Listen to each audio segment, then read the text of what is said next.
Assalamualaikum warahmatullahi taala wabarakatuh. Alhamdulillahirabbil alamin wassalatu wassalamu ala rasulina Muhammadin wa ala alihi wa sahbihi ajma'in. Kita dalam teknik faham dan hadam kata dasar Al-Quran, kitab At-Tara'iqus Syafiyah wal Qawa'idus Safiyah. Kita ada dua kitab ni, siapa yang tak dapatkan boleh dapatkan sesegera yang mungkin. Sebelum kita memulakan majlis, sama-sama kita berdoa pada Allah Subhanahu Wa Taala supaya Allah Taala memberi kefahaman kepada kita mengenai kitab Allah Subhanahu Wa Taala. Bismillahirrahmanirrahim. Alhamdulillahirabbil alamin. Wassalatu wassalamu ala rasulina Muhammadin wa ala alihi wa sahbihi ajma'in. Allahumma aghnina bil ilmi wa zayyinna bil hilm وأكرمنا بالتقوى وجملنا بالعافية يا أرحم الراحمين. اللهم انفعنا بما علمتنا وعلمنا ما ينفعنا وزدنا علما. الحمد لله على كل حال ونعوذ بالله من حال أهل النار. ربنا آتنا في الدنيا حسنة وفي الآخرة حسنة وقنا عذاب النار. وصلى الله على سيدنا محمد وعلى آله وصحبه أجمعين والحمد لله رب العالمين. Alhamdulillah, tuan-tuan, puan-puan sidang pendengar yang dirahmati Allah Subhanahu Wa Taala, kita pada hari Jumaat hari ini, Al-Jumu'ah Al-Mubarakah, marilah sama-sama kita memperbanyakkan selawat kepada Nabi sallallahu alaihi wasallam. Allahumma salli wa sallim ala Sayyidina Muhammad wa ala ali Sayyidina Muhammad. Jangan lupa pada hari Jumaat ini sama-sama juga saling memperingati untuk kita membaca suratul Kahfi, kerana hadis yang sahih, saranan daripada Nabi SAW supaya membaca suratul Kahfi pada setiap hari Jumaat. Kemudian seperti biasa, kita ada 3 bahagian. Bahagian yang pertama adalah Qamus Al-Quran. Bahagian yang kedua adalah latihan kaedah terpilih ataupun latihan kata dasar.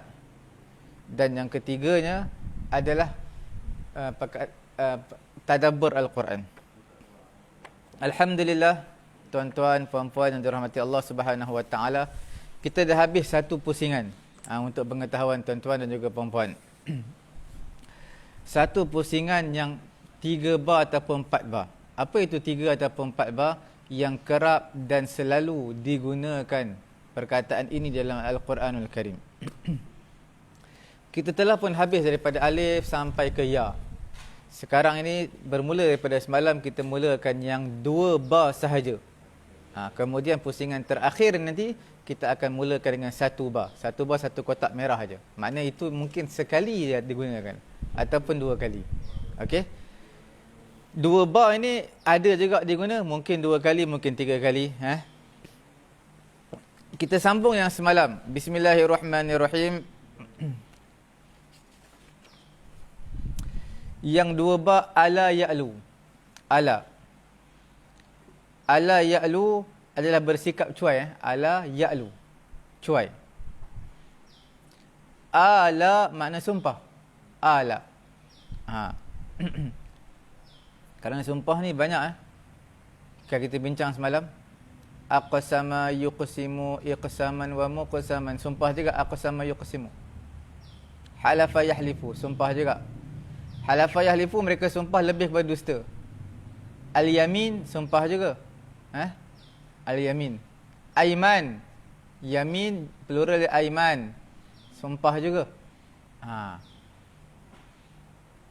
Jadi kalau aqsama yuqsimu, kita katakan dia selalunya Allah Ta'ala bersumpah. Makna bersumpah benda yang benar. Aqsama yuqsimu. Ala, bersumpah. Itu fi'il madhi dia lah. Kita pada muka surat yang ke-69.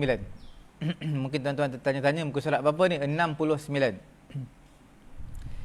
I'tala makna bersumpah. Okey.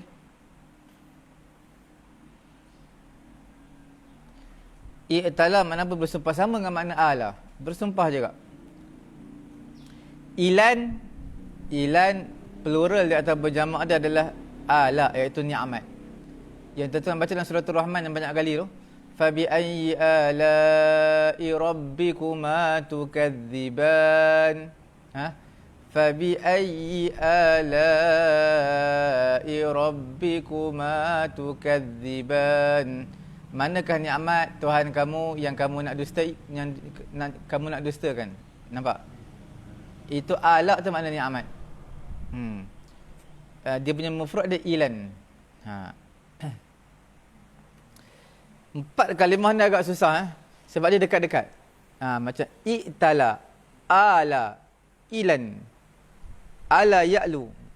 Kan dekat tau. Dia agak keliru empat ni. Jadi tuan-tuan kena highlight kan empat huruf ini, empat kalimah ini, iaitu hamzah, lam dan waw. Hamzah, lam dan waw. Kerana kalimah ni agak rumit. Sebab itu dia dua bar saja dalam kitab ini, kerana dia jarang digunakan. Dia ada, bukan tak ada. Dalam Quran tu berapa ribu ayat, berapa ratus page muka surat. Jadi sudah pastilah ayat-ayat ini ada. Kalimah-kalimah ini ada. Cuma tak sebanyak yang kita bincangkan sebelum ni. Ala ya'lu, i'tala, ala. Satu lagi apa? Ilan. Jamak adalah ala. Okey. Seterusnya kita tengok lagi yang dua bab. Daripada hamzah, nun dan tha. Hamzah, nun dan tha. Untha. Untha ni perempuan. Plural jamak dia adalah inathun. Nampak Untha jamak dia apa? Jamak dia adalah inathun. Bukan khuntha. Khuntha dia lain. Bukan kha. Kha khuntha lain. Khuntha. Khuntha ni yang mempunyai dua kemaluan. Dia lahir-lahir dah ada dua kemaluan dah. Lelaki dia, perempuan ada. Itu khuntha. Kemudian ada satu lagi dipanggil khuntha muskil. Dalam khuntha muskil pula. Khuntha muskil. Maksud khuntha muskil ni, dia punya alat dua-dua fungsi. Alat lelaki pun dia buang air kat situ, alat perempuan pun dia buang air kat. Tukar-tukar. Itu nama khuntha muskil. Kita tak tahu nak kategorikan dia, nak letak dalam mana, lelaki ke perempuan. Perbahasan dalam kitab fiqh panjang ni. Dalam bab faraid pun panjang juga. Sebab bila dia mati, ataupun bila mana ayah dia mati, mak dia mati, ni nak kategori lelaki ke perempuan ni? Kalau khuntha muskil. Kalau khuntha tak muskil, tak apa. Tuan-tuan nampak khuntha tak muskil tu maksud apa? Dia ni memang ada dua kemaluan tapi satu tak fungsi. Satu je. Okey, tak apa. Kita guna yang fungsi tu lelaki. Kalau yang lelaki tak fungsi, perempuan je fungsi. Kita guna yang perempuan ada. Kita kategorikan dia perempuan walaupun dia khuntha, dia perempuan. Sebab apa? Memang dua kemaluan tapi satu je berfungsi. Tapi yang khuntha muskil yang susah tu. Perbahasan dia panjang tu. Dalam bab faraid pun cerita panjang. Dalam bab semayang pun cerita panjang. Sebab kita tak tahu nak kategorikan dia mana, lelaki perempuan. Dalam bab faraid pun dia punya kira-kira agak panjang sikit sebab dia agak mengelirukan. Okey. Pondan lain. Pondan tu dia buat jadi.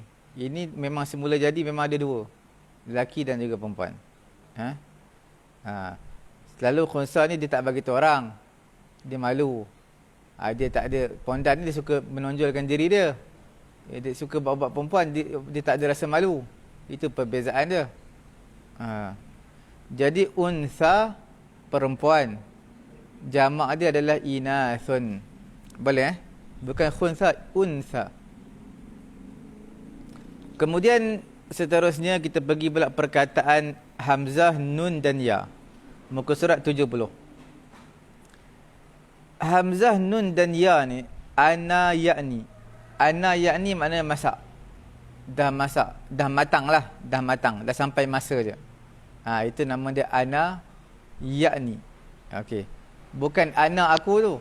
Kalau ana aku tu hamzah nun alif ana. Ana rabbukumul a'la. Firaun kata faqala ana rabbukumul a'la. Ana tu maknanya aku. Di sini bukan alif panjang, hamzah nun ya. Ya yang tak berbaris dipanggil alif maqsurah. Ya tu dipanggil apa? Alif maqsurah. Alif cotek tu. Alif pendek. Ana yakni. Dah matang. Sampai masa tanpa dah masak. Untuk buah ke apa ke. Anaun. Dia letak sini anaun. Tapi saya lebih prefer kepada ana'a. Sebab dia zorof. Zorof ni berbaris atas. Ana'a. Sebab dalam doa lepas baca Quran tu, Allahumma ruhamna bil Quran waj'alhu lana imaman wa nuran wa hudan wa rahmah. Allahumma dhakkirna minhu ma nusina 'allimna minhu ma jahilna. Dekat mana? Warzuqna tilawatahu. Okey. Ana al-laili. Nampak? Ana al-laili. Apa maksud ana al-laili? Pada waktu malam. Pada masa malam. Jadi sebab tu dia baris atas. Ana al-laili. Ana al-laili. Sebab apa? Sebab dia zorof. Zorof kita tak baca baris depan. Macam tahta, bawah. Kita tak baca tahtu. Tak baca, kita baca tahta. Kalau ana pun, kita baca ana al-laili. Melainkan dia masuk huruf jar. Fi ana il-lail. Itu cerita lain. Huruf jar. Tapi asalnya zorof semua baris atas. Amama. Amama di hadapan baris atas. Belakang khalfa. Kita tak baca khalfu. Di sini pun sama Tuan-tuan betulkanlah baris atas. Ana. Zorof. Waktu ataupun masa. Anna ni bagaimana? Dalam Quran banyak fa'anna tu'fakun, fa'anna tusrafun. Bagaimana mereka dipalingkan? Makna dah ada Quran di hadapan mereka, hujah dah terbentang, mukjizat depan mereka, tapi anna yu'fakun, anna yusrafun. Bagaimana mereka boleh dipalingkan?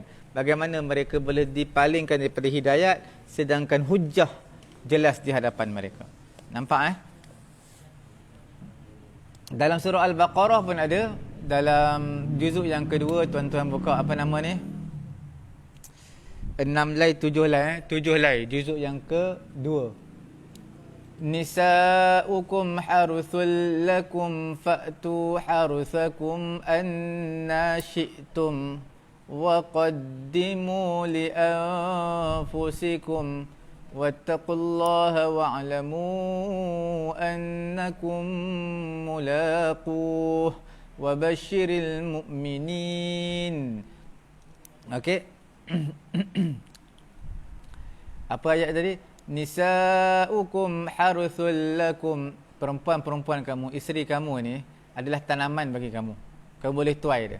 Tuai, tanam dia. Bukan tanam hidup-hidup, bukan. Tuai dia. Itu kata kiasan kinayah. Nisa'ukum haruthul lakum. Nisa'ukum haruthul lakum fa'tu haruthakum. Kamu datanglah tanaman kamu. Fa'tu haruthakum anna syi'tum. Bagaimana yang kamu nak? Anna syi'tum. Nampak? Dekat sini. Anna syi'tum. Bagaimana kamu nak? Mana isteri ni kita boleh datangi dia macam mana pun apa. Ini mengenai dengan seksual lah. Sebab apa? Dalam hubungan seks pun Quran ajar juga. Okey? Sebab hebatnya Islam ni, orang-orang Yahudi kata apa? Islam ni mengajar bukan kata benda yang berat. Sampai nak masuk tandas pun Quran ajar. Hadis aja. Islam ajar kita. Nak masuk tandas. Macam mana duduk. Macam mana nak masuk. Semua Islam ajar. Sampai tahap macam tu. Tempat yang kotor, jijik pun Quran ajar. Bukan Quran, Islam ajar kita. Okey. Jadi dalam hubungan seks pun Quran ajar juga, anna syi'tum, kamu boleh datangi isteri kamu. Isteri sebagai tanaman. Cuma Quran tak gunalah sebagai jelas dalam masalah perkataan yang mengenai dengan seks ni. Selalu Quran dia berlapik. Indahnya bahasa Quran, dia akan berlapik. Dia tak secara direct. Sebab benda-benda macam benda-benda yang agak malu, Quran tak gunakan secara direct. Dia akan berlapik. Jadi orang-orang yang faham, orang-orang yang bahasa, dia akan faham. Oh, ini Quran nak bagi tahu seperti ni, seperti ni. Contohnya apa? Uhilla lakum lailatas siyamir rafathu ila nisaikum hunna libasul lakum wa antum libasul lahun. Isteri pakaian bagi suami, suami pakaian bagi isteri. Pakaian, apa maksud pakaian? Itulah kinayah kita panggil. Sebab buruk isteri tak siapa tahu, kita je tahu. Buruk diri kita ni tak siapa yang tahu, isteri kita je tahu. Jadi saling tutup menutupi. Orang lain cuma nampak, oh bagus ni. Tapi dalam rumah tak tahu. Angin dia, marah dia, dengan panas baran dia, dengan apa lagi? Kedekut dia, dengan dekat luar semua bagus. Orang nampak, nampak muka dah berseri, nampak sejuk hati. Tapi tak tahu dekat rumah. Okay, isteri yang tahu. Sebab tu Quran gunakan perkataan yang indah, yang baik. Sebab tak tahu, sebab itu Nabi kata, orang yang paling baik di kalangan kamu siapa? Yang buat baik kepada ahli dia, kepada isteri dia. Sebab orang lain kita boleh buat baik dengan isteri, tak tentu kita boleh buat baik. Sebab apa? Kawan-kawan kita boleh belanja.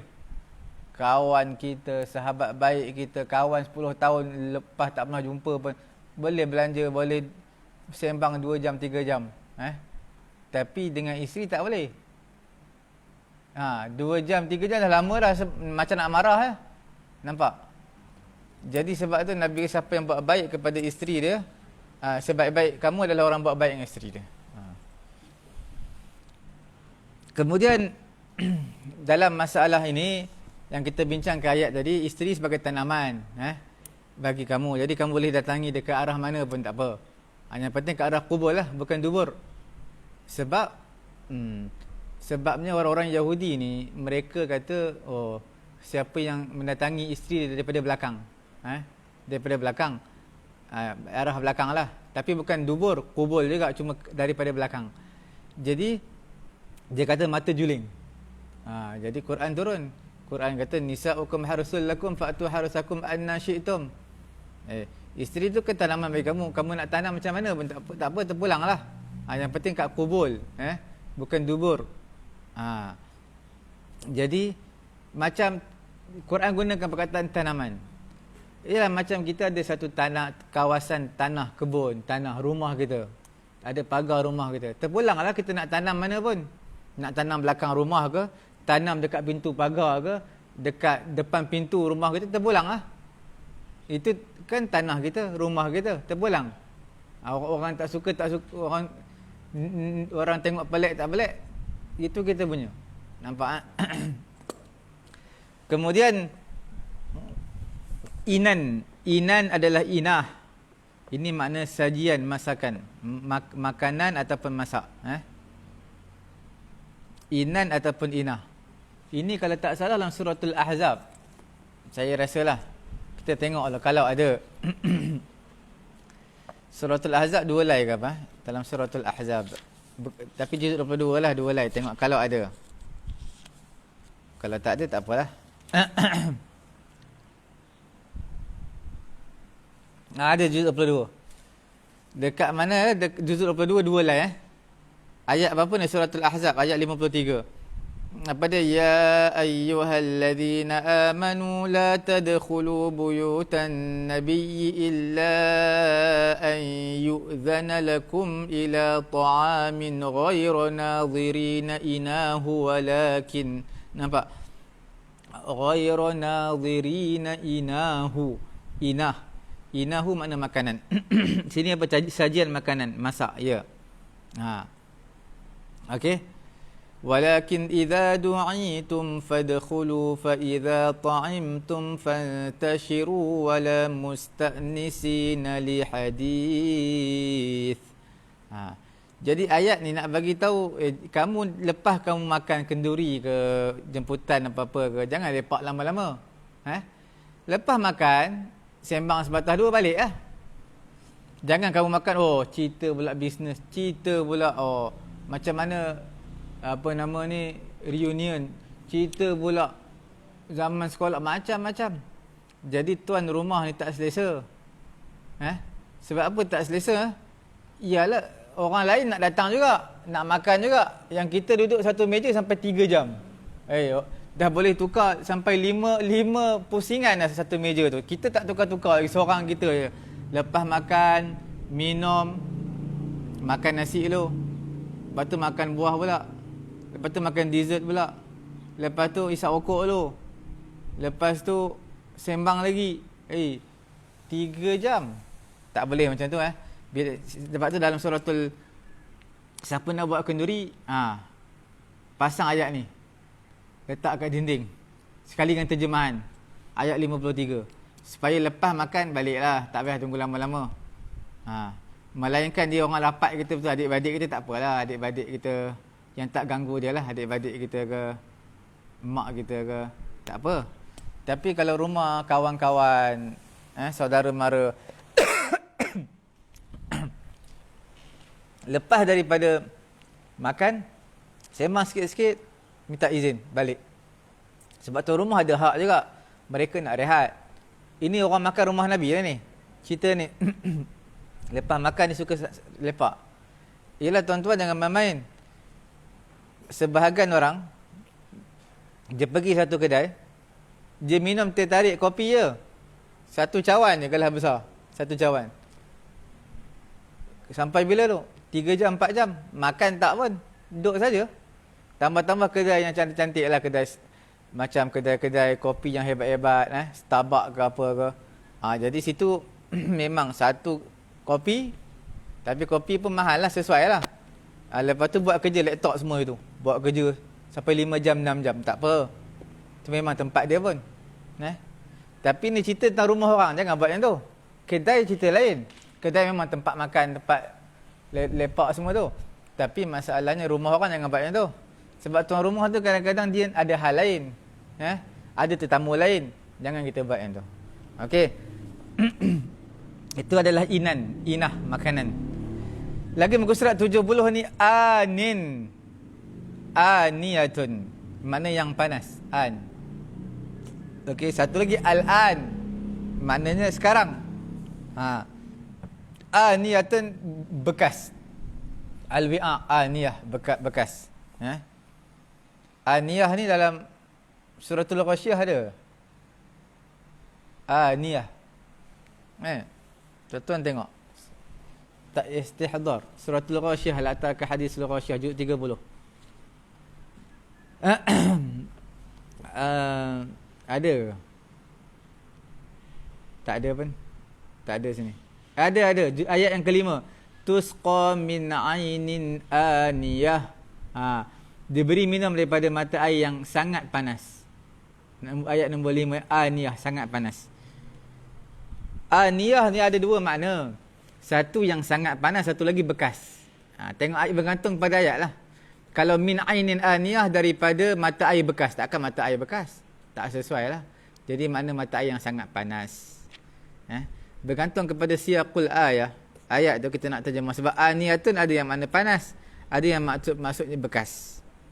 Okey. Seterusnya kita kembali pula kepada huruf yang seterusnya, iaitu hamzah, waw dan ba. Hamzah, waw, ba. Hamzah, waw, ba ni iyab. Iyab tu makna pengembalian. Kembali. Iyab. Ana bayunibu. Iyab. Iyab maknanya pengembalian. Satu itu nama isim masdar lah, iyab. Ma'ab, ma'ab wa husnu ma'ab. Tempat kembali ma'ab. Itu zaraf ma'ab. Wa husnu ma'ab. Tempat kembali yang baik. Ma'ab tu zaraf. Zaraf apa tu? Zaraf makan. Isim makan ataupun zaraf.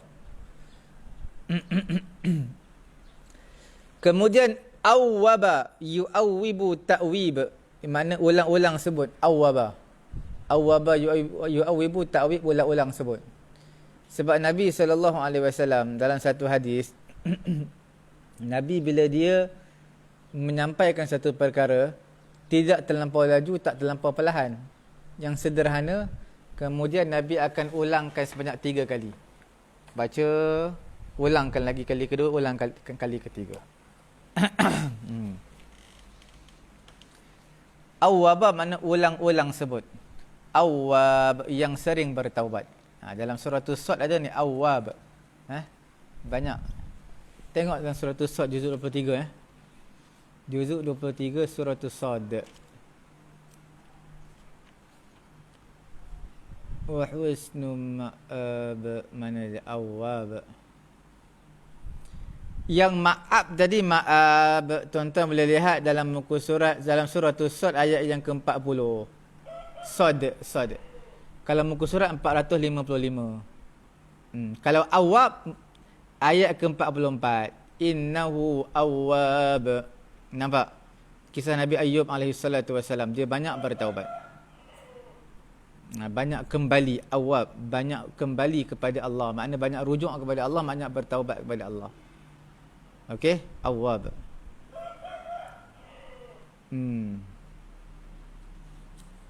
Ma'ab pun ada juga sini pada ayat 49. Banyak sini. Pada ayat 55. Jadi ma'ab ni, surah Sad ni cukup banyak muka surat 455, 456. Surah Sad ayat 40 pun ma'ab, ayat yang ke-49 pun ma'ab, ayat yang ke-55 pun ma'ab. Banyak, memang banyak. Anab adalah ayat ke-34, maksudnya kembali. Anaba yunibu. Itu anaba makna dia kembali. Anab. Ayat 34 anab. Lagi apa lagi di sini? Surah Sad juga ayat 25. Wa husna ma'ab. Ma'ab juga. Jadi ma'ab ni banyak dalam surah Sad. Kaya dengan ma'ab. Okey. Awwab pun ada dalam surah Sad ayat ke-19. Tadi ayat ke berapa dia? Ma'ab. Ayat yang ke-44 dan juga ayat ke-19. Awwab. Awwab. Ayat ke-17 surah Sad. Semua qala semua surah Sad. Ayat ke-17. Innahu awwab. Okey.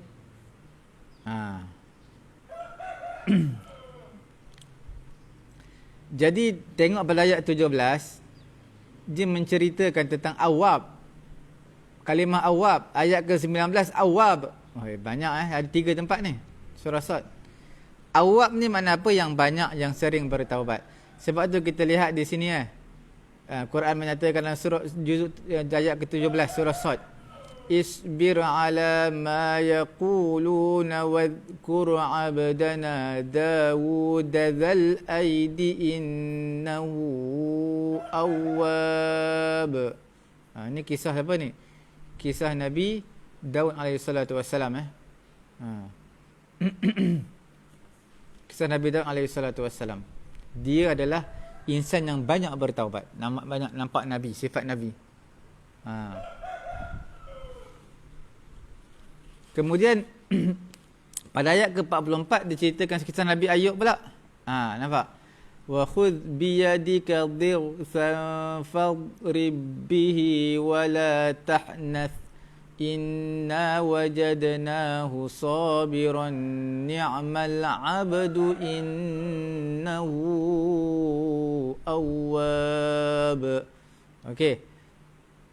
Ini kisah dia mengenai dengan Nabi Ayub alaihissalatu wassalam. Kisah dia amat menarik kalau tuan-tuan pergi di mana, di Oman, ada satu dipanggil sebagai maqam Nabi Ayyub alaihissalatu wassalam. Allahu a'lam. Ini sejarah, history kita tak tahulah benar tak benar. Tapi di sana adanya di Oman, di Salalah, ada yang satu maqam dipanggil maqam Nabi Ayyub alaihissalatu wassalam. Dan di bawah maqam tu jauh sikit lah, kena turun tangga. Sampai anak saya demam. Anak saya naik tangga, turun tangga, demam. Bukan dia naik, saya yang dukung dia. Tapi demam dia. Sebab apa? Jauh tu. Antara maqam Nabi Ayyub nak turun ke cerun bawah tu. Nak tempat telaga Nabi Ayyub. Sebab Nabi Ayyub kan ada penyakit kulit. Jadi orang-orang di kawasan tu, di Salalah ni percaya lah. Air tu dapat menyembuhkan. Bukan air tu menyembuhkan, maksudnya ambil berkat dengan air tu lah, penyakit kulit apa mandi situ. Jadi saya bawa anak saya, demam dia. Sebab panas sangat musim situ. Panas. Jadi demam dia, demam panas teruk juga.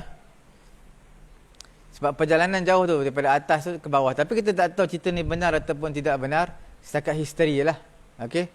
Sebab yang tidak sabit daripada Nabi SAW, maqam Nabi-Nabi ini melainkan maqam Nabi SAW, Abu Bakar dan juga Umar.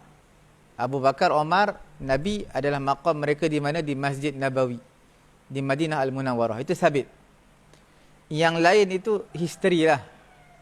Bukan misteri, history. Maknanya sekadar sejarah. Kemungkinan betul, kemungkinan tidak. Dan tak ada pun fatwa, mufti fatwa negeri itu bagi tahu inilah yang tepat, tak ada. Mereka pun tidak kata macam demikian. Dan di Salalah juga tuan-tuan dan juga perempuan dirahmati Allah, di sana juga ada dipanggil sebagai maqam. Maqam apa dipanggil? Maqam Nabi Saleh alaihi salatu wassalam. Sebab apa? Kaum Samud di situ. Wa ila Thamud akhahum Salihah. Sebab tu tuan-tuan, lalu di Salalah satu tempat, laut cantik tau. Laut tu cantik, lepas tu batu-batu yang berada di situ macam ada orang bukit, macam ada orang pahat. Cantik. Kemudian ada jalan kereta di sebelah tu bukit, cantik. Bukan cantik tu makna macam ada kesan orang duduk di situ. Itu kaum Samud. Dipimpin oleh Nabi Saleh. Tapi sebenarnya maqam Nabi Saleh di situ tau. Maqam Nabi Saleh di situ. Dekat dalam tu. Makna bukan dalam bukit lah, di celah-celah antara bukit-bukit tu ada satu maqam Nabi Saleh. Tapi kalau tuan-tuan pergi di mana? Pergi di Jordan. Tuan-tuan nampak juga maqam Nabi Saleh di sana, sebab di sana bukit-bukit lagi cantik. Dia pahat. Zaman satu betul. Kita pun tak tahu zaman satu betul. Sebab ada yang kata, kalau pergi kat Jordan, dia punya bukit-bukit lagi cantik. Makna kesan daripada orang-orang dahulu, kaum Nabi Samud ni memang pakar dan pahat-pahat bukit jadi rumah. Dalam tu dia boleh buat berapa ratus kota, bandar dalam bukit. Tuan-tuan boleh nampak bagaimana hebat teknologi dulu. Tak ada apa-apa pun. Tak ada nak angkat batu-batu, tak ada nak angkat macam, mereka guna tenaga yang kuat mereka. Jadi kalau tuan-tuan pergi pula di mana, di apa nama tu, Ula di Makkahul Mukarramah. Mereka kata di situ pada kesan peninggalan kaum soleh. Nampak dinding-dinding semua bukit cantik. Yang macam tu betul ni. Kita pun tak tahu yang macam tu betul. Tapi yang malangnya, yang saya dengar tahun lepas atau 2 tahun lepas, di kawasan kaum Samud itu, nama dia Ula ke apa, di Makkah telah dibuat konsert. Dibuat konsert. Saya tak pasti di Mekah ataupun pendek kata di mana, Saudi lah. Di Saudi iaitu di Ula. Nama tempat, mereka, kerajaan approve untuk buat konsert di situ. Tempat yang dahulu dibinasakan, Allah Ta'ala binasakan kaum apa, Samud. Wallahu alam. Bukan wallahu alam konsert tu. Wallahu alam sama ada betul tak betul. Dekat Jordan pun ada, di Oman, di Salalah pun ada, di Makkahul Mukarramah pun ada. Okey. Kemungkinan juga zaman tu sebahagian kaum Samud ni mereka bertebaran. Ada yang pergi di Mekah, Madinah, Jordan. Tapi tiga-tiga ni jauh juga sebenarnya. Mekah nak pergi Jordan jauh juga. Okey. Kemudian daripada Jordan pergi ke Salalah, Oman. Jauh juga. Kalau flight tu mungkinlah cepat. Tapi kalau kenderaan pun jauh. Tambah-tambah dengan jalan kaki zaman tu lagi berkuda lagi jauh lah. Nampak? Kemudian serupa juga macam gua Ashabul Kahfi. Ada negara yang kata tempat dia Ashabul Kahfi, negara ni kata dekat Jordan Ashabul Kahfi. Jadi mana satu yang betul? Semua ada gua Ashabul Kahfi. Okey.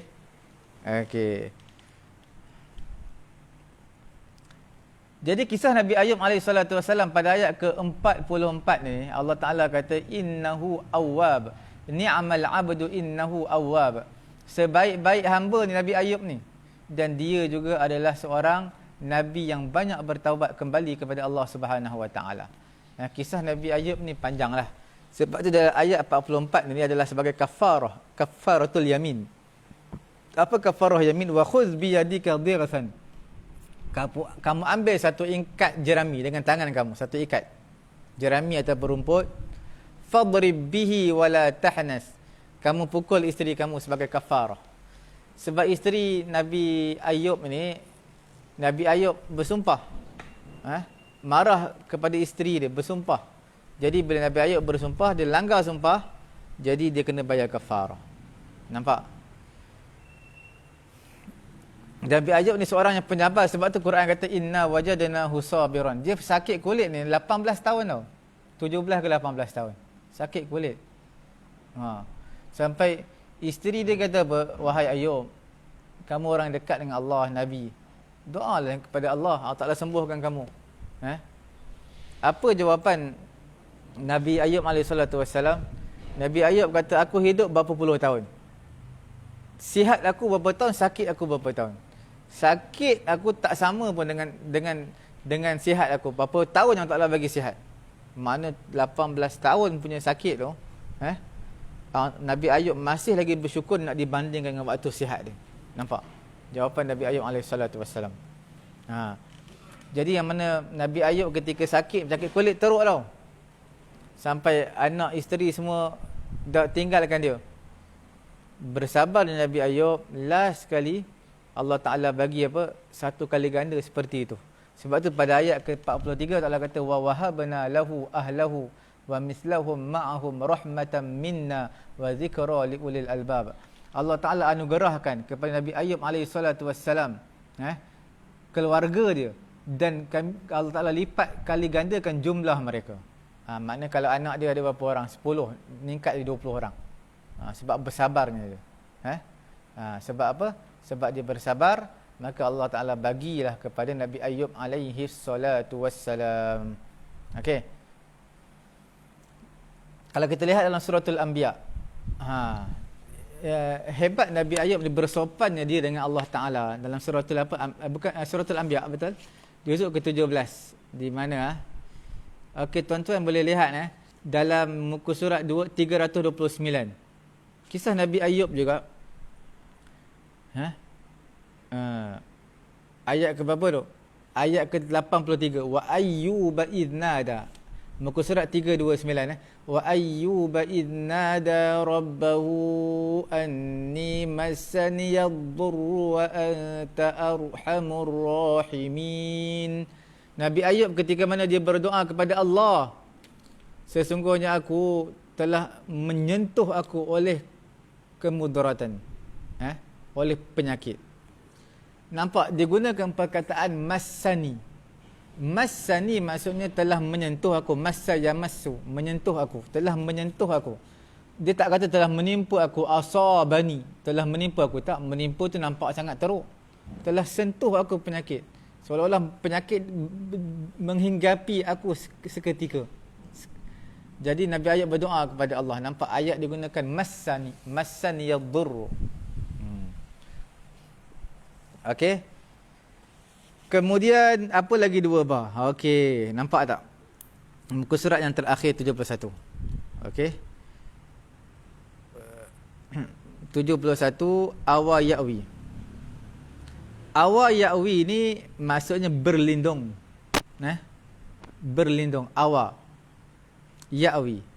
Kalau kata aku berlindung, awi. Kami berlindung, na'wi. Kamu berlindung, ta'wi. Berlindung. Awa ya'wi. Tapi ini semua fi'il sulasi. Awa ya'wi daripada hamzah, waw dan ya. Awi. Huruf mat. Hamzah, waw, ya. Huruf mat. Awa ya'wi makna berlindung. Tapi bila mana berlindung ataupun minta perlindungan lah, sama lah. Kita berlindung, kita minta perlindungan, sama. Tapi kalau awa, refer muka surat 14, awa atas wazan af'ala, kolom nombor 2. Kolom nombor 2, muka surat, refer muka surat 14. Awa af'ala yuf'ilu, awa yu'wi. Maknanya memberi perlindungan. Nampak? Memberi perlindungan. Awa ya'wi itu dia berlindung, minta perlindungan. Tapi awa yu'wi memberi perlindungan. Itu beza tu. Berlindung dengan memberi perlindungan. Ma'wa, ma'wa tempat berlindung. Ada ma'wa nama syurga, ada syurga ma'wa. Ataupun tempat berlindung. Nama syarikat ma'wa ada sekarang ni. Ataupun tempat berlindung, ma'wa. Dia jadi zaraf. Isim makan, kita makan. Tempat untuk berlindung. Kisah Nabi Ayub, surah mana yang berkenaan belalang emas? Belalang emas. Surah mana berkenaan belalang emas? Dalam surah Sad tadi juga tu. Cuma belalang emas tak sebut dalam Quran, dalam hadis tu. Itu dalam hadis. Dia tak sebut dalam Quran. Dalam hadis ada sebut. Dalam Quran dia tak sebut. Tapi kisah Nabi Ayub adalah bermula daripada ayat 41. Surah Sad. Ayat ke-41 surah Sad. Okey. Kalau surah Al-Anbiya, muka surat 329 bermula pada ayat 83. Itu surah Al-Anbiya juzuk 17. Surah Sad ayat 455. Yang belalang emas itu adalah dalam hadis, bukan dalam Quran. Okey? Dalam hadis ada disebutkan tu.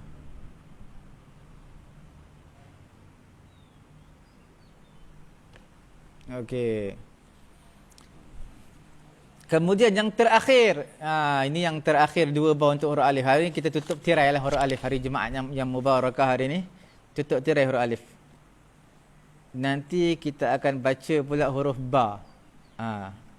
Sekarang huruf alif yang terakhir. Tuan-tuan kena ingatlah, sebab perkataan yang kita bincangkan ini perkataan yang agak rumit kerana dia jarang digunakan. Ada guna, cuma tak selalu. Faham ya tuan-tuan? Yang terakhir adalah hamzah, ya dan dal. Ayyada yu'ayyidu ta'yidan. Ayyada, ini refer muka surat 14 atas wazan fa'ala, kolom nombor 3. Fa'ala yuf'ilu taf'ilan. Ayyada yu'ayyidu ta'yidan, menyokong. Selalu ayyada ni dia kena ada maf'ulun bih. Ada maf'ulun bih dia. Ayyada makna menyokong ataupun menguatkan, memberi support. Okey. ID ni tangan-tangan, banyak tangan, ataupun tangan ni boleh diterjemahkan sebagai kuasa. Yadun, tangan ataupun kuasa, plural adalah ID. Cukup sekadar itu. Mudah-mudahan Allah Subhanahu Wa Taala memberi kefahaman kepada kita ni mengenai kamus Al-Quran. Saya sarankan kepada tuan-tuan, bahasa ni, untuk kita mempelajari bahasa, perlulah kita selalu mendengar, membaca, melihat. Selalu. Kita dah habis huruf alif, tuan-tuan perempuan jangan tinggalkan. Bahkan selalu tengok huruf alif. Hari ini biasakan setiap kali lepas sembahyang fardu, lepas sembahyang zuhur nanti tengok. Lepas sembahyang Jumaat tengok huruf alif. Lepas asar tengok lagi huruf alif. Apa yang kita belajar hari ni. Lepas maghrib tengok lagi. InsyaAllah tuan-tuan akan ingat. Esok tak ada kelas. Hari Isnin insyaAllah huruf ba. Tuan-tuan buat 5 waktu. Huruf ba tengok. Tengok, oh ni makna dia. Makna apa yang kita belajar. 5 waktu tuan-tuan buat, insyaAllah akan ingat. Itu cara nak mempelajari bahasa. Okey. Kalau tuan-tuan harapkan waktu kelas kita ni, lepas tu tutup, jumpa bila hari Isnin pula. Memang tak boleh ingat. Tambah bercelaru fikiran. Boleh Jadi cukup sekadar itu.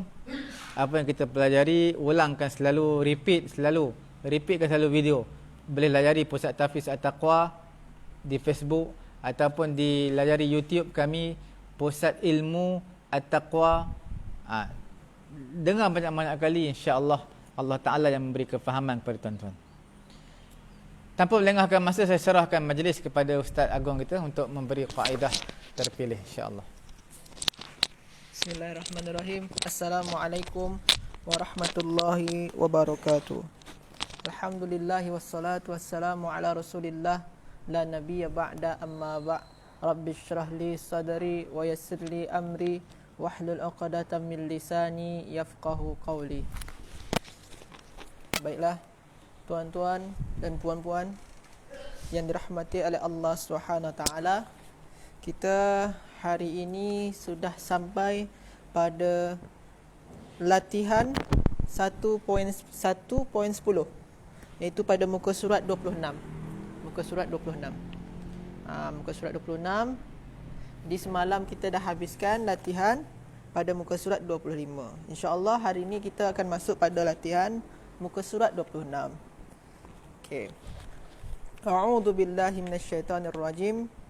Wa in kuntum fi raibim mimma nazzalna ala 'abdina fa'tu bi suratin min mithlih wad'u syuhada'akum min dunillah in kuntum sadiqin fa in lam taf'alu wa lan taf'alu fattaqun nar allati waquduha an-nas wal hijarah u'iddat lil kafirin.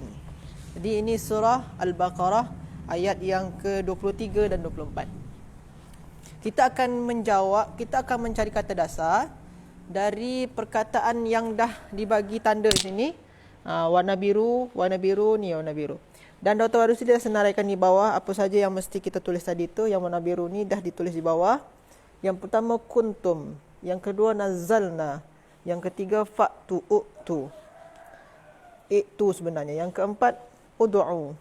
Yang kelima taf'alu. Yang keenam mana lagi? Ittaqu. Itu yang nak kita cari. Apa saja kata dasar dia. Yang pertama adalah wa in kuntum. Wa di sana tu itu huruf makna dia dan. In tu bermaknakan jika. Kalau. Dan jika in kuntum. Kuntum ni nak kita cari. Kuntum. Tum sini ni adalah simbol pelaku dia. Simbol pelaku untuk ramai kalian. Boleh tuan-tuan dan puan-puan rujuk kembali pada simbol simbol fa'il di kaedah terpilih yang di dalam buku hijau tu. Ada di sana simbol-simbol pelaku. Ini kuntum ini adalah fi'il madi. Jadi kalau fi'il madi di akhiran dia ada tum. Tum ni bermaknakan kalian dan dia sebagai fa'il atau pelaku. Kuntum. Contoh lagi fi'il madi lagi. Nazartum. Katabtum. Jadi tum tu makna dia kalian dan dia tu sebagai fa'il. Jadi kalau contoh katabtum menulis, berarti makna dia kalian menulis. Macam tu. Kataba kan menulis, kalian menulis. Jadi katabtum. Jadi kalau kuntum, kalian. Kun ni apa makna dia? Sebelum kita cari makna, kita kena tahu dulu kata dasar dia. Apa kata dasar dia? Yang kita nampak sekarang ni hanyalah huruf kaf dan nun. Tuan-tuan dan puan-puan dirahmati oleh Allah Subhanahu Wa Taala, sebenarnya di dalam huruf ni ada huruf illah sebenarnya di sini. Ada huruf illat. Huruf illah dia tak nampak di sini, tak dicantumkan. Dia dibuang, dihilangkan. Sebenarnya ada huruf illah di sini.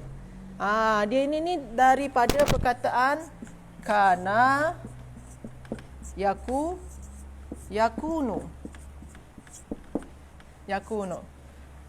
Ada juga ada dalam kuntum khaira ummatin. Ada juga dalam Al-Quran kuntum. Ini sama dengan yang tu. Atau wa in kunta. Ada kunta. Ada kunta. Ini ta ni sebagai fa'il dia. Maknanya kamu lelaki. Kuntu tu saya. Jadi kaf dengan nun ni, kun ini asal dia adalah dari fi'il kana yakunu.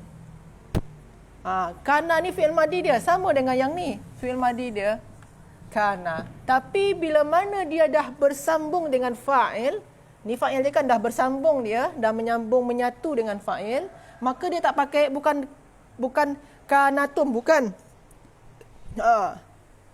Jadi dia macam mana? Jadi dia macam ni, kuntum. Sebabkan kalau dia dah bersambung dengan fa'il, huruf sebelum fa'il, apa huruf sebelum fa'il? Nun kan? Nun ni mesti sukun.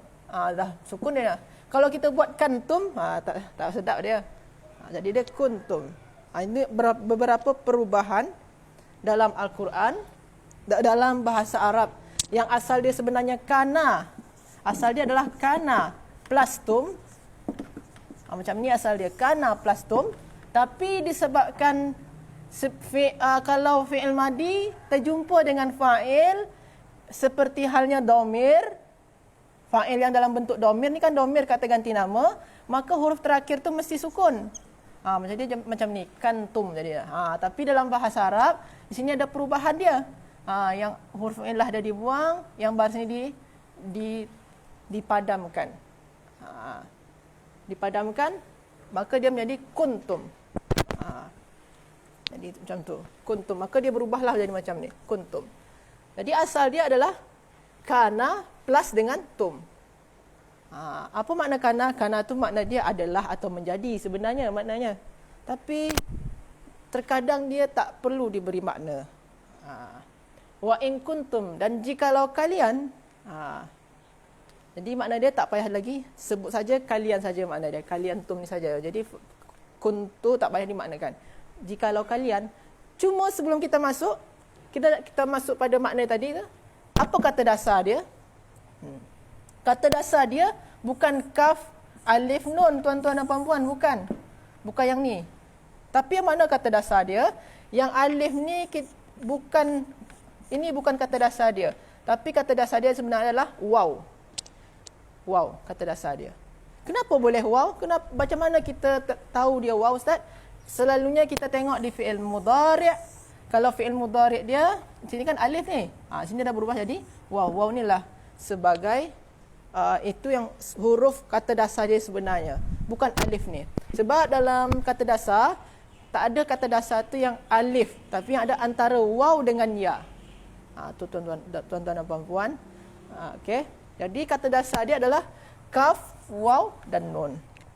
Sebab tu di sini tuan-tuan dan puan-puan, di jawapan yang ada, pilihan jawapan yang ada di sini ni cuma kaf, waw dan nun, tak ada di sini. Kaf, alif dan nun tak ada. Kaf, ya dan nun tak ada juga sini. Yang ada di sini kaf, waw dan nun. Jadi boleh kita bagi arahan ke sini. Kuntum, kata dasar dia adalah kaf, waw dan nun. Jadi kalau tuan-tuan dan puan-puan terjumpa, kun fayakun. Ni fi'il amar dia ya. Kalau kun ni fi'il amar dia, jadilah. Makna dia jadilah. Kun ni pun kata dasar dia adalah kaf, waw dan nun. Kun fayakunu. Fayakun. Ini pun kata dasar dia kaf, kaf, waw dan nun, macam tu. Jadi jangan, kalau tuan-tuan dah pernah belajar yang ini, yang kuntum kita dah tahu. Usahakan kita pun tahu juga kana ni juga mempunyai kata dasar yang sama, kaf, waw, nun. Yakunu juga mempunyai kata dasar yang sama, kaf, waw, nun. Kun pun juga mempunyai kata dasar yang sama, kaf, waw, nun. Jadi kita kalau dah tahu yang satu ni, kita kena tahulah perkataan yang lain yang serupa kata dasar dia, yang sama dengan kata dasar kuntum ni. Kita kena tahu juga. Jadi selepas ni kalau terjumpa lagi perkataan macam kun ataupun yakunu, kita dah tahu kata dasar dia adalah kaf, waw dan nun.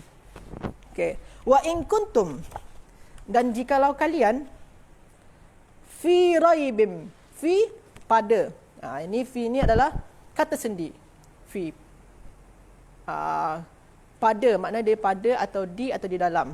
Di dalam raibim, raibin. Raibin ni apa makna dia? Raibin ni la raiba udallil apa?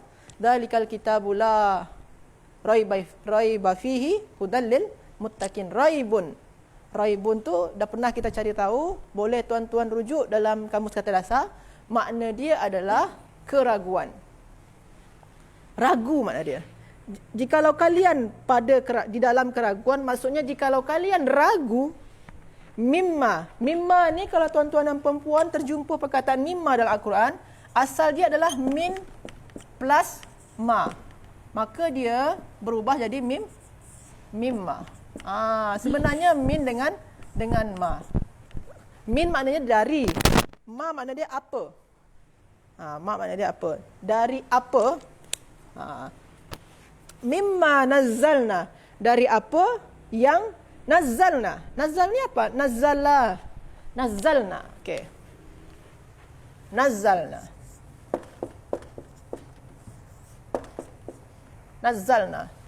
Tuan-tuan nampak sana nazzalna, jelas tulisan dia. Okey. Nazzalna, ini ada na. Na ni adalah simbol fa'il, sama macam tum.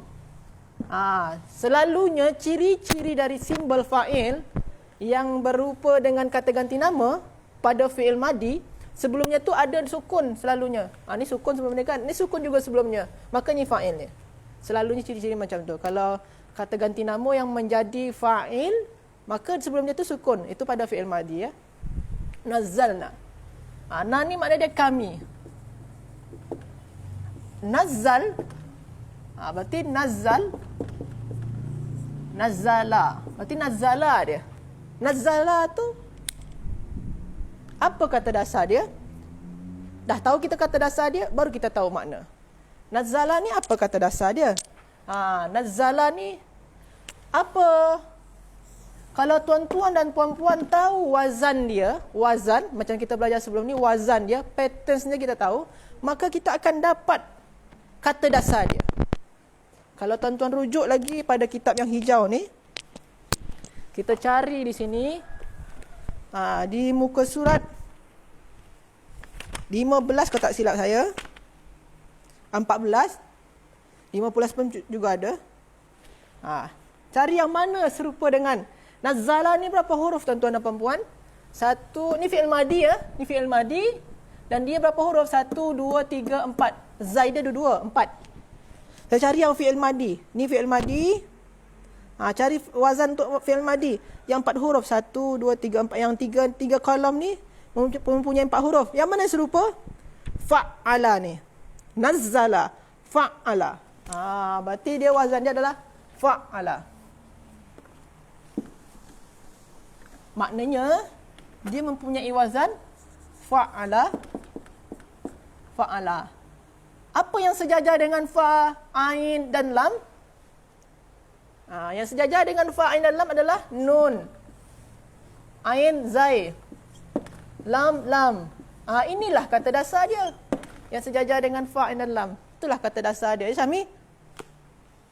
Syami belajar itu semalam? Jadi itu kata dasar dia. Nun, zai dan lam. Itu kata dasar dia. Kita cuba tengok jawapan di dalam buku yang merah tu. Ada ke tak pilihan nun, zai dan lam? Nazzalna. Sini. Nampak? Nazzalna.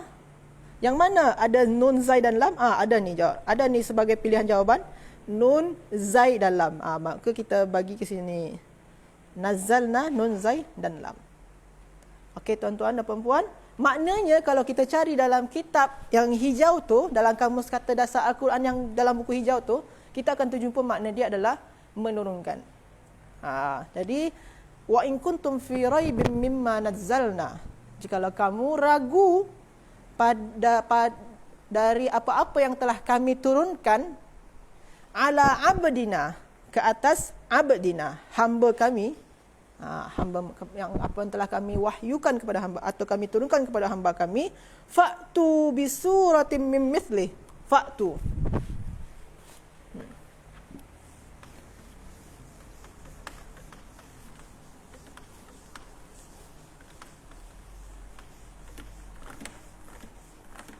Fa'tu. Okey. Fa'tu di sini ni, kalau kita tengok di bawah ni, Dr. Marsuli dah tulis itu. Jadi dia itu. Itu asal dia adalah itu. Macam tu tuan-tuan. Sebenarnya fa'tu ni agak susah sikit Sebenarnya dalam bentuk dia adalah itu. Macam ni. Asal dia itu.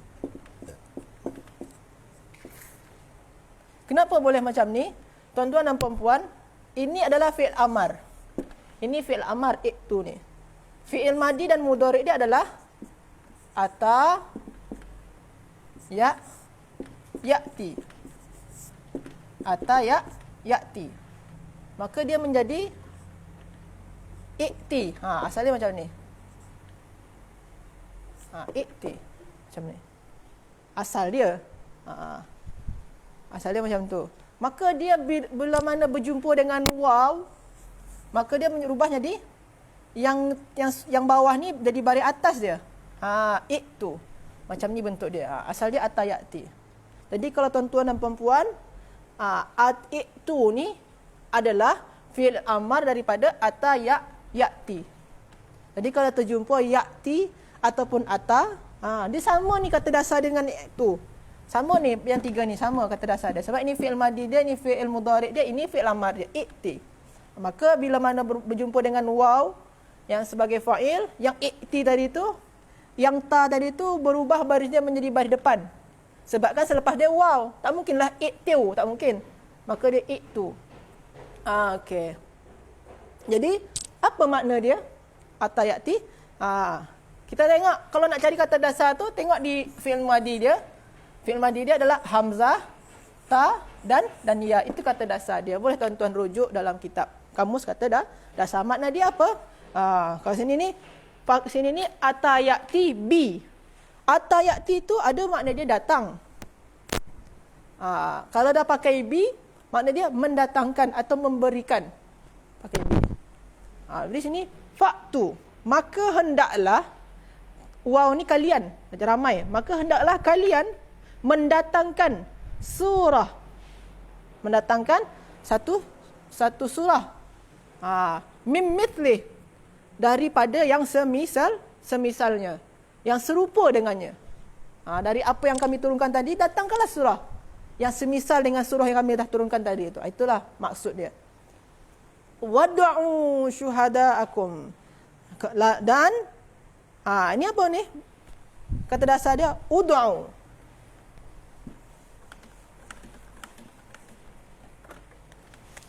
Ud'u. Ni fi'il amar juga ni tuan-tuan dan puan-puan, sama dengan ni tadi. Ni fi'il amar juga. Yang waw ni makna dia kalian. Kalian, hendaklah kalian. Hendaklah ni kan fi'il amar. Jadi ud'u ni apa kata dasar dia? Apa kata dasar dia ni? Ni fi'il amar.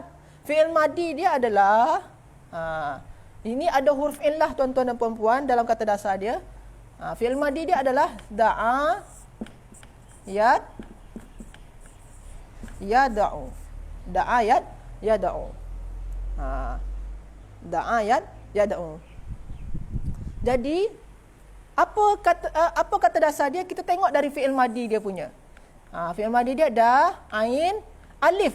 Alif tu bukanlah kata dasar. Jadi kita dah cakap tadi kan, alif tak ada jadi kata dasar. Apa kata dasar dia? Tengok di fi'il mudhari' dia. Selalunya jawapan pengganti dari alif ni adalah di fi'il mudhari'. Kita tengok di fi'il mudhari' dia, sini ada waw. Selalunya waw tu. Maka waw tu sebagai kata dasar dia. Jadi da, ain dan waw. Ini kalau kita cari dalam kamus kata dasar, maka terjumpa makna dia menyeru, serulah atau panggillah. Jadi wad'u syuhada'akum, dan serulah syuhada'akum, penolong-penolong kalian, min dunillah, dan selain daripada Allah. Okey, sebelum tu kita tengok di bawah. Tadi tu tadi apa jawabannya? Kita bagi jawaban dulu. Tadi hamzah, ta dan ya. Kita cari. Berarti ini dia. Maknanya ini. Okey, kita bagi baris ke sini. Yang kedua tadi ud'u. Ud'u mah tadi ada ain dan waw, ni dia. Okey, kita bagi ke sini baris nanti tuan-tuan dan puan-puan. Okey. Okey.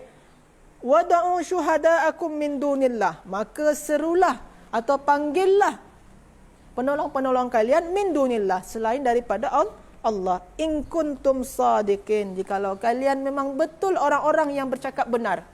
Kalau kalian ni memanglah orang yang jujur, orang yang bercakap benar. Okey. Jadi sadiq, sadaqah, itu kalau tengok dalam kamus tu boleh ada makna sana tu, maknanya berkata jujur. Kalau sadiq atau sadiqun atau sadiqin, itu maknanya orang, pelaku dia, orang yang berkata jujur. Tapi kalau sadaqah, berkata jujur, itu fi'il madhi dia. Tapi kalau sadiq, itu tu berubah jadi pelaku dia, orang yang jujur. Okey. Ada soalan? Ada. Terus, fa illam taf'alu. Fa illam taf'alu wa lan taf'alu. Ni sama ni. Taf'alu sama. Kita padam ini.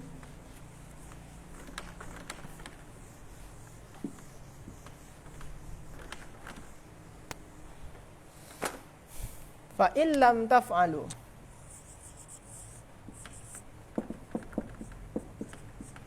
Walan taf'alu. Fa illam taf'alu, makna dia apa? Dan jikalau, lam tu makna dia belum.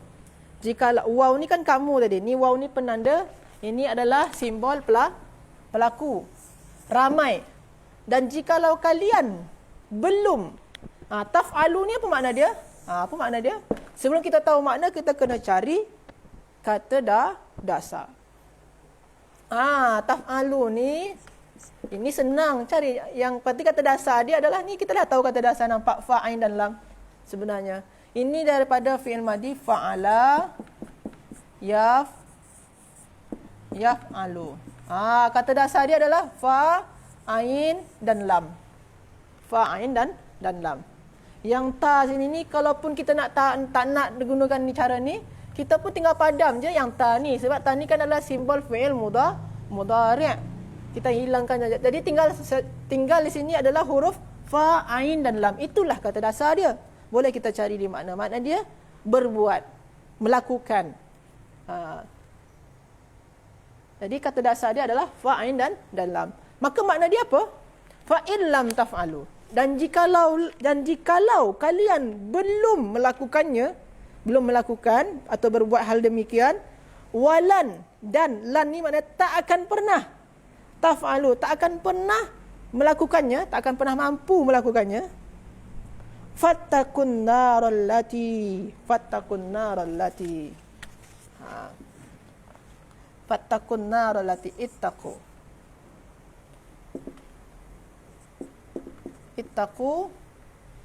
Ni dia. Kita selalu dengar dalam salat khutbah Jumaat kan, ittaqullaha haqqa tuqatih wa la tamutunna illa wa antum muslimun. Selalu kita dengar dalam khutbah Jumaat. Ittaqu. Apa kata dasar ni? Apa kata dasar dia? Okey. Ittaqu ni ada waw. Ini sama tadi. Itu simbol pelaku yang menandakan kalian. Fattaku, ini fi'il amar juga tuan-tuan dan puan-puan. Maka hendaklah kalian. Okey. Ittaqu ni apa makna dia? Ittaqu ni, kita nak cari kata dasar dia. Di sini ni sebenarnya ada huruf illah. Ada huruf illah. Asal dia adalah ittaqa. Ittaqa yattaqi. Ittaqa yattaqi. Fi'il ini fi'il madhi, ini fi'il mudhari', fi'il amar dia daripada ini adalah ittaqi. Ittaqi. Sebab tu tuan-tuan pernah kita dengarkan ittaqillaha haqqat, ittaqillaha. Jadi Kalau dia dah bersambung dengan waw, maka yang baris bawah ni kena naik ke atas lah. Tak mungkinlah kita baca ittaqiu. Tak mungkin. Berarti dia jadi ittaqu. Sebab dia nak bersambung dengan waw ni. Sebab tu berubah jadi macam ni. Ittaqu.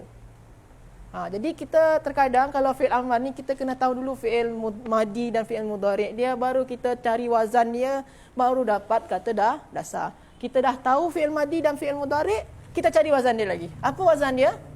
Tengok dari fi'il madi dia. Ittaqa. Ada berapa huruf sini tuan-tuan dan puan-puan? Ada 1, tadi ada 2. 3, 4, 1, 2, 3, 4, 5. Ada 5 huruf. 5 huruf, Akil? 5 huruf? 5 huruf. Alif, tadi ada 2, 3. Qaf, 4, ya 1. 5 huruf tuan-tuan dan puan-puan. Jadi kita kena cari tahu wazan fi'il madi yang 5 huruf. Kita tengok di sini di muka surat 14 dalam buku yang hijau ni, dalam buku yang hijau dalam muka surat 14, kita cari yang mana wazan untuk fi'il madi yang 5 huruf, yang huruf dia ada 5. Ini saja yang nombor 5, nombor 6, nombor 7 ni. Nombor 8 juga. Yang mana yang serupa? Agak-agak dia tuan-tuan dan puan-puan. Kalau infa'ala, dia ada imbuhan alif dan nun. Kalau tafa'ala ada imbuhan ta dengan alif, tak mungkin ni. Sana tak ada nun. Kalau ifta'ala, dia ada imbuhan alif dan ta. Sini ada alif dan ta. Tapi saat di sana tu ifta'ala. Sini it pakai syabdu. Maknanya sini ni sebenarnya kan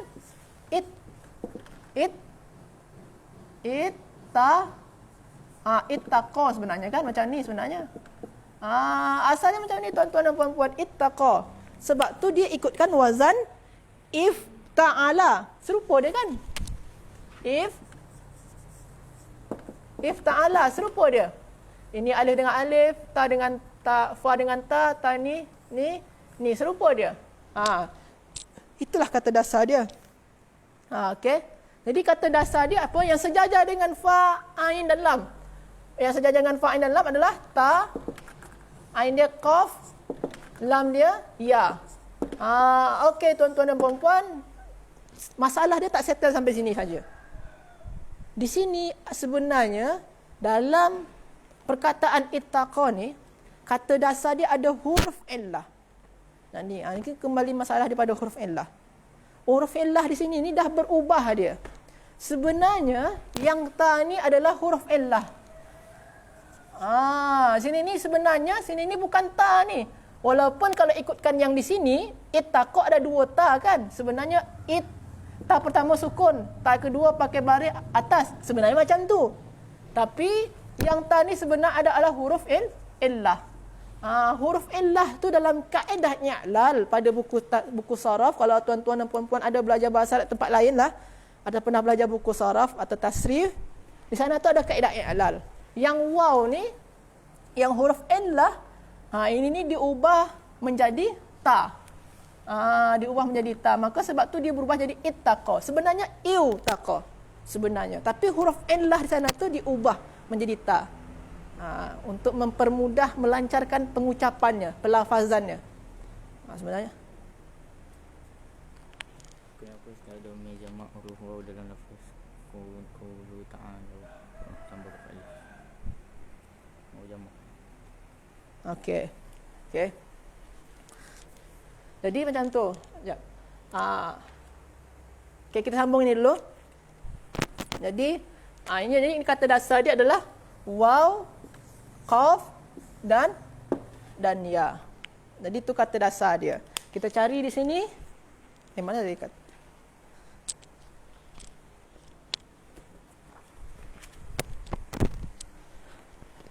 Okey.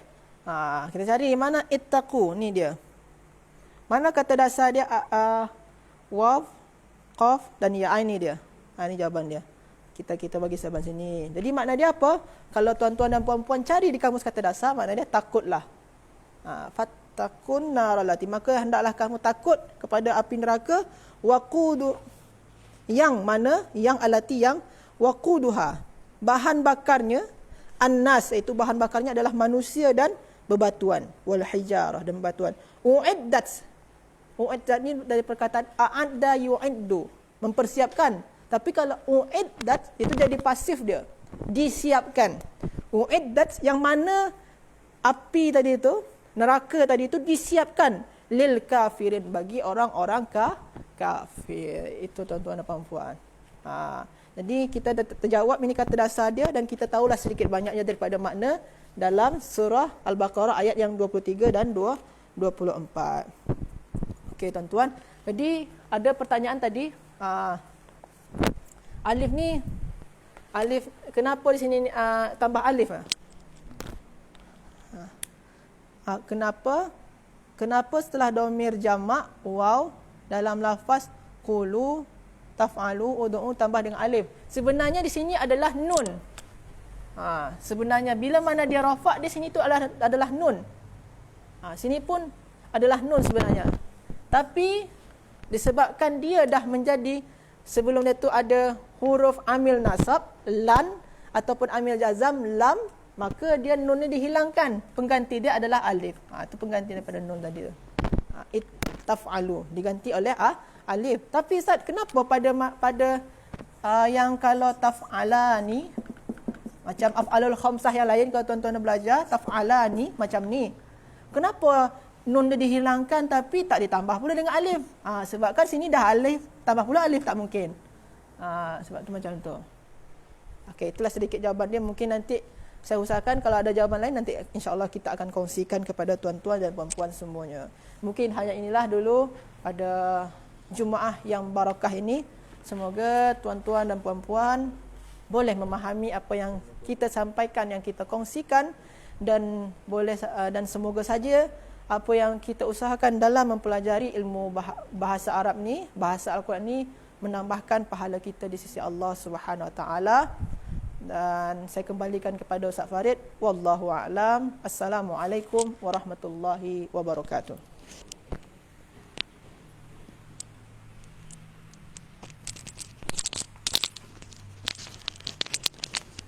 Alhamdulillah, jazakallahu khairal jaza diucapkan kepada Ustaz Agong kerana memberi pencerahan kepada kita mengenai dengan latihan daripada buku merah ni. Alhamdulillah, tuan-tuan yang dirahmati Allah Subhanahu Wa Taala,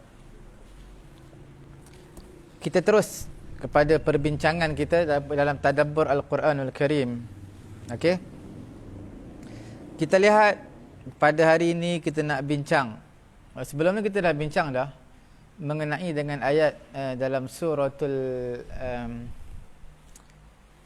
Maidah. Ayat juzuk yang ke-6. Okey. Juzuk yang ke-6. Kemudian tuan-tuan buka 6 lai, 7 lai, 8 lai. 8 lai juzuk yang ke-6, ayat tengah-tengah tu Tuan-tuan akan jumpa apa? Juzuk yang ke-6. Ya ayyuhalladzina amanu man yartadda minkum an dinihi fasawfa ya'tillahu biqaumin yuhibbuhum wa yuhibbunahu adillatin 'alal mu'minin a'izzatin 'alal kafirin. Okey, azillatin 'alal mu'minin. Azillah adalah jamak plural kepada zalilun. Zai lam ya lam, zalilun. Jamak dia adalah azillah. A'izzatin 'alal kafirin. A'izzah adalah azizun, jamak dia a'izzah. Untuk pengetahuan tuan-tuan dan juga puan-puan sidang pendengar yang dirahmati Allah Subhanahu Wa Taala, zalil ataupun azillah mutaaddi dengan huruf jar iaitu lam. Apa dia? Azillatin 'alal mu'minin. Quran guna azillatin 'alal mu'minin. Laisa bukan azillatin lil mu'minin. Azillah ni makna menghina. Kalau zalil ataupun azillah lepas dia lam, makna menghina kepada siapa? Tapi dalam ayat 8 lai juzuk yang ke-6, di tengah-tengah tu tuan-tuan lihat apa? Dia tulis azillatin alal mu'minin. Dia gunakan ala, bukan li. Bermaksud bukanlah menghina tetapi memuliakan. Nampak memuliakan. Huruf jar memain satu peranan yang sangat penting.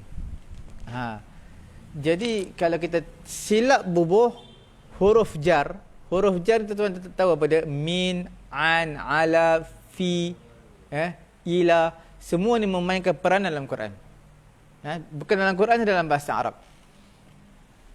Jadi bila tuan-tuan lihat dalam surah Al-Maidah juzuk yang ke-6 ini, ditulis azillatin 'alal mu'minin.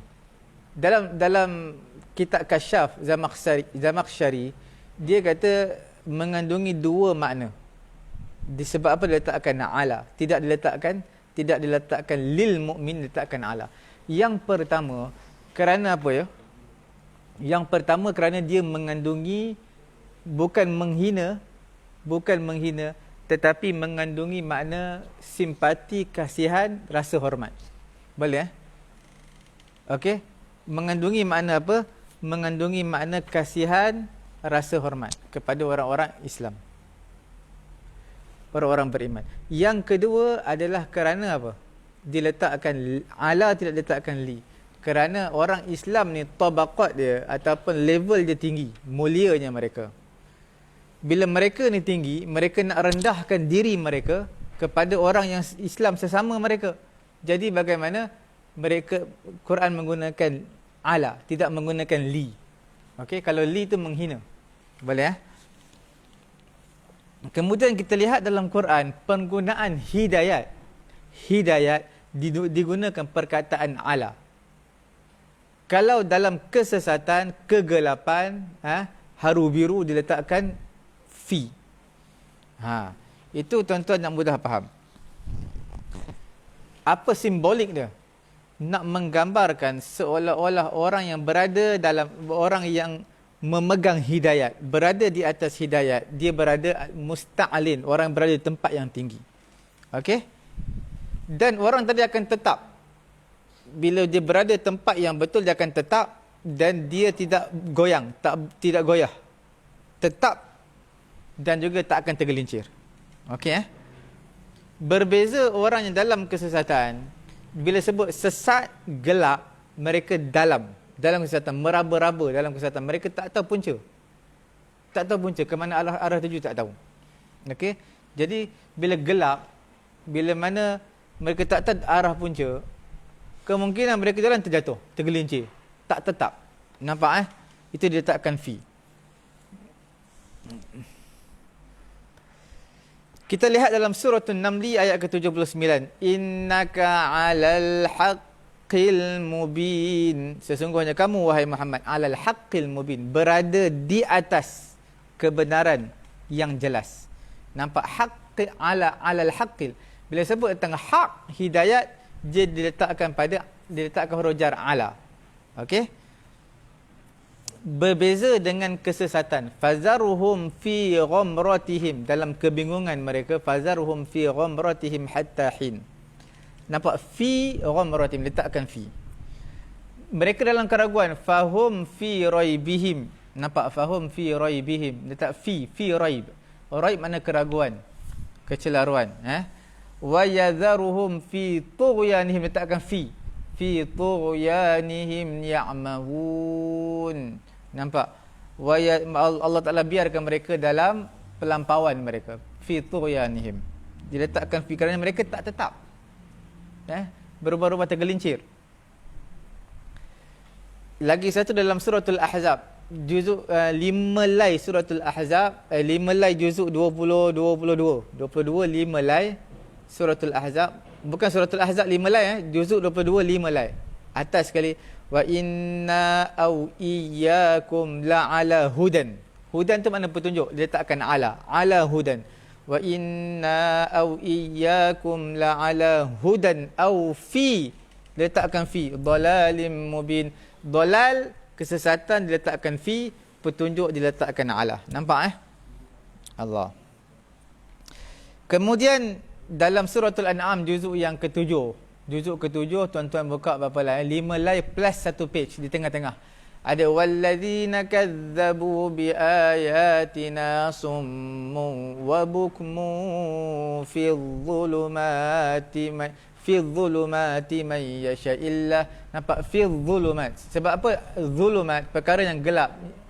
Benda-benda yang gelap diletakkan fi. Sebab dia tidak berada tetap di atas tu. Akan jatuh tergelincir. Fi. Nampak Kemudian tuan-tuan buka juzuk 24 page yang terakhir bawah sekali tu. Wa innahum lafi syakkim minhu murib. Wa innahum lafi syakkin. Syak perkara yang ragu-ragu, yang perkara yang mencurigakan, letakkan fi syakkin. Tak letakkan ala, tidak diletakkan ala syakkin, letakkan fi. Nampak Sebab bila letakkan ala, kita kuasai dia tau. Kita kuasai dia ala. Bila itu namakan isti'ala. Tapi bila diletakkan fi, tak boleh kuasai dia. Kita meraba-raba di atas kemungkinan terjatuh, tergelincir dan sebagainya. Kemudian yang kedua, saya nak sebutkan mengenai dengan perbezaan. Perbezaan apa ya? Iaitu antara surah Al-Mutaffifin. Tuan-tuan lihat surah Al-Mutaffifin. Wailul lil mutaffifin. Celakalah bagi orang yang mengurangkan timbangan. Alladzina idza iktalu 'alan nasi yastawfun. Okey. Wa idza kaluhum aw wazanuhum yukhsirun. Ala yadhunnu ulaika annahum mab'uthun liyaumin 'azim yauma yaqumun nasu lirabbil alamin. Nampak? Suratul Mutaffifin. Kita nak bincangkan sekarang ni tentang huruf jar ni. Kita nak bincangkan huruf jar. Esok insya-Allah kita akan sambung lagi huruf jar ni. Nak bincangkan huruf jar. Tuan-tuan nampak wailul juzuk ke-30 surah Amma yatasaalun wan nazi'ati gharqa abasa wa tawalla idza syamsu kuwirat. Kemudian apa lagi was-sama'i wat-tariq. Bukan. Idza syamsu kuwirat, kemudian idza samaa'u fatarat. Lepas tu wailul lil mutaffifin. Lepas surah idza syamsu kuwirat, ayat idza samaa'u fatarat, lepas tu wailul lil mutaffifin. Ayat dia berbunyi wailul lil mutaffifin alladzina idza iktalu 'alan nasi yastawfun. Nampak? Alladzina idza iktalu, iktala yaktalu. Iktalu mereka sukat, mereka timbang. Iktalu 'alan nas, diletakkan ala 'alan nas yastawfun. Wa idza kaluhum. Nampak? Kaluhum. Sebenarnya dalam bahasa Arab dia ada dua perbezaan antara iktala ala, iktala minhu. Mana iktala ala, iktala min. Min tu huruf jar. Tuan-tuan nampak Iktala. Tuan-tuan kena buka Quran apa dia? Alladzina idza iktalu ala. Iktala fi'il madhi dia iktala. Kalau jamak plural iktalu. Iktala ala dengan iktala minan nas. Iktala ala makna buat zalim kat orang. Apa maksud buat zalim kat orang? Makna dia ambil hak orang tu. Dia kurangkan hak orang tu. Nampak? Itu maknanya iktala ala. Dia menguasai dengan cara buat zalim kepada orang tadi. Tetapi bila mana iktala minhu, tak beri faedah menzalimi. Dia tak beri faedah menzalimi, tak beri faedah mengurangi harta orang tadi. Tak. Iktala minhu makna bukan zalim. Dia sukat biasa je. Sukat dengan baik sempurna. Tuan-tuan nampak? Sidang pendengar yang dirahmati Allah Subhanahu wa taala, bila sebut iktala ala, makna orang telah menguasai ke atas pembeli tadi. Macam mana menguasai? Dia buat zalim. Hak dia ambil lebih. Hak dia nak ambil lebih daripada orang tadi. Hak orang tadi dia kurangkan. Orang tadi beli santan sekilo. Mutaffifin ni maksudnya orang penjual santan, Dia nak santan tu biar kurang. Tak cukup. Orang tu beli 1 kilogram, tak cukup 1 kilo. Santan tak cukup 1 kilo. Dia kurangkan 1 kilo. Dia ambil bahagian orang tadi, dia kurangkan bahagian orang tadi, dia lebihkan bahagian dia. Itu dimasukkan mutaffifin. Itu maksud iktala ala, buat zalim. Iktala min, tak buat zalim. Sebab tu Quran guna alladzina idza iktalu 'alan nasi yastawfun. Okey? Sebenarnya dua-dua betul, iktala ala betul, iktala min betul. Cumanya ada perbezaan yang halus. Tuan-tuan perlu perhatikan. Inilah kayanya bahasa Arab huruf jar. Huruf jar yang kita belajar dalam ilmu nahu. Kita ada buku nahu Nahu Al-Fatih. Tuan-tuan boleh lihat di situ buku nahu huruf jar awal-awal. Banyak min, ala, ila, semualah huruf jar banyak. Tapi bila sampai kepada Quran, tadabbur, kita akan fikir, kalaulah diletakkan huruf jar yang lain akan maknanya lain. Nampak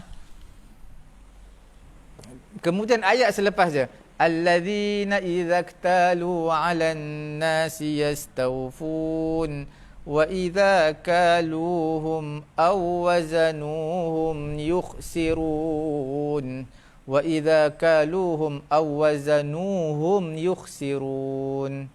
Okey.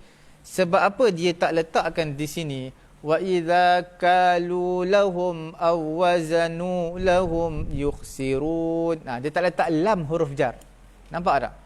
Wa idza kaluhum, dia tak letak huruf jar lahum. Kemudian awazanuhum, dia tak letak awazanu lahum, huruf jar la, lam tu. Tuan-tuan tahu tak, dalam huruf jar ni dia ada makna yang signifikan. Macam ala tadi lah, makna signifikan dia berada di atas, dia kuasai, dia macam dia tetap. Kalau fi dalam tu meraba-raba dalam. Jadi tuan-tuan yang dimuliakan oleh Allah, sebenarnya dua-dua boleh dalam bahasa Arab. Dalam bahasa Arab, bukan Quran. Quran memang macam tu, tak boleh ubah lah. Quran memang tak boleh ubah. Kita cerita dalam bahasa Arab. Dalam bahasa Arabnya, wa idza kaluhum aw wazanuhum yukhsirun, tu betul lah ayat Quran. Satu lagi pun betul. Kalau ni bukan ayat Quran lah, tapi tambah huruf jar. Dari segi grammar bahasa Arab betul. Wa idza kalu lahum aw wazanu lahum yukhsirun. Tuan-tuan buka Quran Apa yang saya bacakan ayat pertama, ayat kedua berbeza. Tuan-tuan buka Quran surah Mutaffifin, tuan-tuan tengok. Ayat pertama, ayat yang betul dalam Qurannya, wa idza kaluhum, maf'ulun bih, hum tu maf'ulun bih, aw wazanuhum, hum tu maf'ulun bih, yukhsirun. Okey. Yang kedua, cara yang kedua betul dari sudut bahasa Arab. Betul. Wa idza kalu lahum aw wazanu lahum yukhsirun. Betul dalam bahasa Arab. Cumanya Quran tak letakkan lam. Kerana lam ni signifikan dia apa? Adalah lil istihqaq. Makna berhak, milik dia. Tapi masalah mereka tak dapat milik mereka. Sebab apa? Mutaffifin telah zalim mereka. Jadi mereka tak dapatlah hak mereka. Jadi sebab tu tak diletakkan lahum. Tidak diletakkan wa idza kalu lahum. Sebab itu mereka tak dapat hak mereka, tak dapat milik mereka. Wa idza awazanu lahum, tak diletakkan. Sebab mereka tak dapat hak milik mereka. Nampak simboliknya hari ini, signifikan hari yang kita belajar apa dia? Iaitu huruf ala, huruf fi dan juga huruf lam. InsyaAllah esok kita akan masuk lagi mengenai dengan huruf jar yang lain. Okey, cukup sekadar ini untuk pengajian kita pada hari Jumaat. Siapa yang tak dapatkan buku, tuan-tuan boleh dapatkan buku ini kepada kita dengan secepat mungkin. Stok kita terhad. Setakat mana habis buku ni kita tak ambil dah. Stok terhad. Tuan-tuan nak bagi hadiah kepada saudara, adik-beradik, sekali dengan video kita ni, tuan-tuan nak hantar WhatsApp, boleh. Tak jadi masalah, kita alu-alukan. Tetapi buku kita amat terhad dan kita tak ambil lah untuk cetakan yang baru. Cukup sekadar habis ini. Okey. Jadi masih ada berbaki sikit lagi. Tuan-tuan nak segera hubungi kami. Kemudian Yang terakhir adalah kita ilmu yang kita dapat pada pagi ni, walaupun sikit je. Tadabbur ni, sesi tadabbur 3 huruf je. Huruf ala, fi dan juga lam, li. 3 huruf. Tetapi kita nak, bukan yang 3 huruf tu, kita nak tuan-tuan share kepada sahabat-sahabat, rakan-rakan, supaya mereka yang pernah belajar bahasa Arab, oh, begitu dalamnya makna huruf jar ni. Walaupun huruf jar dalam kita belajar ilmu nahwu, dia tak boleh berdiri seorang-seorang. Dia tak boleh seorang-seorang, dia tak boleh. Sebab dia perlukan bantuan huruf lain. Macam bahasa Melayu lah ke. Macam mana ke apa? Di apa? Tak boleh, dia perlukan huruf lain. Aku nak pergi ke pasar, perlukan huruf sebelum dan selepas. Begitulah huruf jar, dia tak boleh, dia lemah. Seorang-seorang dia tak boleh berdiri. Dia tak boleh hidup seorang-seorang. Saya berada di masjid, di. Dia perlukan ayat sebelum, kalimah sebelum, word sebelum, word selepas. Kalau tak, dia tak boleh nak hidup. Walaupun dia huruf yang lemah, huruf jar ni, harfun jar, huruf yang lemah, tetapi signifikannya amat tinggi. Sebab apa? Bila kita letak saja dalam Quran, kita tengok, oh ini makna begini, ini makna lain. Ini makna zalim, ini makna tidak zalim. Nampak? Ini makna mulia kan, ini makna hina. Jadi begitu dalamnya makna Quran. Jadi tuan-tuan share lah kepada sahabat-sahabat yang lain. Istifadah yang sedikit bukan bermakna tidak mencukupi, tetapi itulah pahala dan saham tuan-tuan untuk meraih pahala yang besar di sisi Allah Subhanahu Wa Taala. Dan yang terakhir sebelum kita tutup majlis kita, kita memperbanyakkan selawat pada hari Jumaat ini. Allahumma salli wa sallim ala Sayyidina Muhammad wa ala ali Sayyidina Muhammad. Dan juga jangan lupa membaca suratul Kahfi pada hari Jumaat. Habiskan suratul Kahfi sebelum terbenamnya matahari pada hari ini. Cukup sekadar itu. Mudah-mudahan Allah Ta'ala beri kefahaman kepada kita. Kita berjumpa pula pada hari Isnin nanti, insya-Allah.